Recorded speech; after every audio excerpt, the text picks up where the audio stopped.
धर्म का धंधा था, हर कोई उसमें अंधा था। पलटकर जब देखा तो आधा देश भूखा और आधा देश नंगा था। भारत देश में धर्म अपनी चरम सीमाएं पार कर चुका है। अगर आप धर्म के लपेटे में आ गए हैं तो आप कुछ भी कर सकते हैं। आपका जो ब्रेन है वो काम करना बंद कर देगा और वो आपसे हर गलत चीज को जस्टिफाई करने के लिए कहेगा और आप हर गलत चीज को जस्टिफाई करोगे। अगर विश्वास नहीं होता तो आप ये वीडियो देखिए। कामाख्या में इंसानों की बलि दी जाती है? दी जाती है, लेकिन गुप्त रूप में दी जाती है। आज भी दी जाती है? आज भी दी जाती है। इंसानों की बलि से माँ कैसे खुश हो सकती है? जो परंपरा से चल रहा है वो हर किसी को निभाना होगा।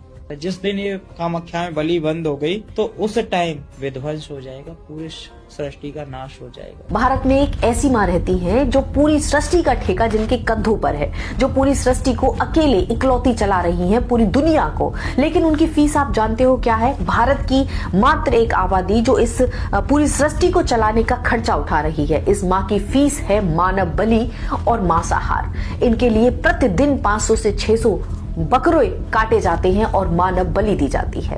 यानी कि पूरे विश्व का जो एक ठेका है वो माँ के कंधों पर है और जो फीस पे कर रहा है वो एक भारतीय इस माँ की फीस पे कर रहा है। तो मैं पूछना चाहती हूँ कि ऐसी कौन सी माँ है इस देश में या पूरे विश्व में जो अपनी भूख बुझाने के लिए दूसरी माँ की कोख उजाड़ देती है?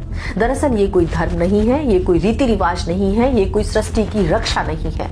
मंदिरों में एक नेक्सस काम करता है। मंदिर अब धंधे और चंदे का मॉडल बन चुके हैं। मंदिरों में व्यवसाय बहुत सेफली किया जाता है, इसीलिए मंदिरों का व्यवसायीकरण किया जा चुका है। मंदिरों पर किसी भी तरीके की रेड डालना, किसी भी तरीके का हाथ डालना लगभग नामुमकिन होता है। इसीलिए यहाँ सबसे ज्यादा सेफ व्यवसाय किया जाता है, व्यवसायीकरण किया जाता है और इन चीजों को आस्था और धर्म से जोड़ दिया जाता है। आज मेरे भारत में प्रतिदिन 19 से 20 करोड़ लोग भूखे सोते हैं। क्या इन मंदिरों में, क्या इस माँ को, क्या इस पूरे देश की आबादी को वो नहीं दिखाई देता? या सिर्फ सृष्टि का या धर्म का ठेका लेकर आप 500 से 600 जीव हत्याएं प्रतिदिन करते हो, मानव बलि देते हो? ये कौन सी धर्म की रक्षा है?